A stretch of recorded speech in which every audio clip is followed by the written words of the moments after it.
Good morning students. आपके exams नज़दीक आ रहे हैं। आप मेहनत करें। अगर आपका प्रयास 2 घंटे का 3 घंटे का चल रहा है, आप उस समय अवधि को बढ़ाएं। और जो आपके डेली बेसिस के क्वेश्चंस हैं उसका प्रैक्टिस करो। इन दिनों में NTS, ओलंपियाड, एलन आदि जगहों के फॉर्म भी निकलते हैं।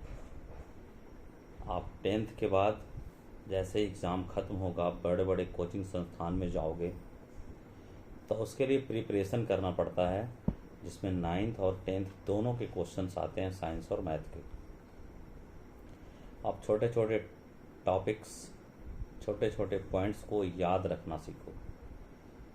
कोशिश करो छोटे न्यूमेरिकल जो हैं फिजिक्स और केमिस्ट्री के उसको भी बना लो। वो टर्म को याद रखो। जैसे सपोज मैंने आपसे पूछा CO2 का वेट कितना है, तुरंत आपके माइंड में आंसर आना चाहिए 44। सल्फ्यूरिक एसिड का तो 98, नाइट्रिक एसिड का 63। आप इसके इक्विवेलेंट वेट, आपको पता होगा इक्विवेलेंट वेट कैसे निकलता है, आप उसको कैलकुलेट कर लेना। सेकंड थिंग क्या है कि आपके पास जो क्वेश्चंस आते हैं तो आप कैसे बनाओगे। Number of electron, proton, neutron, ये भी हर एग्ज़ाम में पूछा जाता है, चाहे वो एलन का हो, चाहे NTS हो, चाहे ओलंपियाड का हो, क्वेश्चंस आते हैं।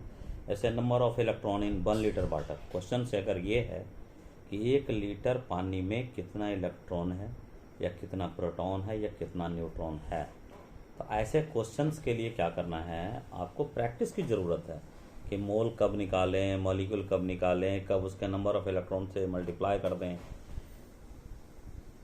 दूसरा, सेकंड क्या है, जैसे मान लो प्रोजेक्टाइल मोशन का क्वेश्चन है कि किसी ऑब्जेक्ट को कितना ऊंचाई पे भीगना है तो कितने डिग्री का एंगल बनना चाहिए, ज़्यादा दूर भीगना है तो कितने डिग्री के एंगल से भीगेंगे ताकि उसका रेंज ज़्यादा होगा, उसका हाइट ज़्यादा होगा।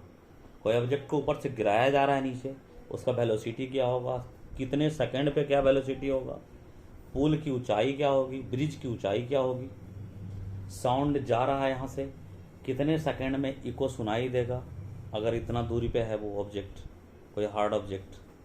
हीट का क्वेश्चंस, जैसे अगर 5 ग्राम स्टीम है और उसको आइस में बदलना है तो 5 ग्राम स्टीम को आइस में बदलने के लिए कितना एनर्जी रिलीज करना पड़ेगा। इन तमाम तरह के क्वेश्चंस जानने, समझने और बनाने के लिए आप हमसे जुड़िए। मैं वादा करता हूँ कि आपसे क्वेश्चन जरूर बनेगा। दूसरी बात यह है, बायो से रिलेटेड जो टॉपिक्स हैं आपको पढ़ना पड़ेगा, आपको याद करना पड़ेगा कि फोटोसिंथेसिस में कितना मॉलिक्यूल लग रहा है, इन्वॉल्व है।